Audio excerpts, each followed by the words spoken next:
வாவா தோழ நேரம் நின்றிடாதே, காலை வந்து மாலை போகும் ஓடவே. ஒவ்வொரு நிமிடம் பொன்னாகுமே, போகும் நேரம் திரும்பாதே.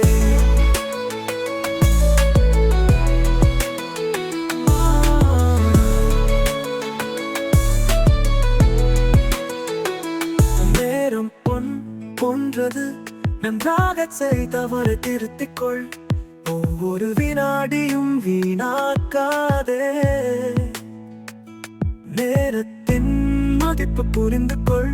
அதிகாலை எழுந்து திட்டமிடு, படிப்பும் விளையாட்டும் நேரத்தில் செய்திடு. தோல்வியை கண்டு துவண்டு போகாதே, கடினமாக உழைத்திடு, விடாமுயற்சியுடன் முன்னேறு. வெற்றி உன் பக்கம்.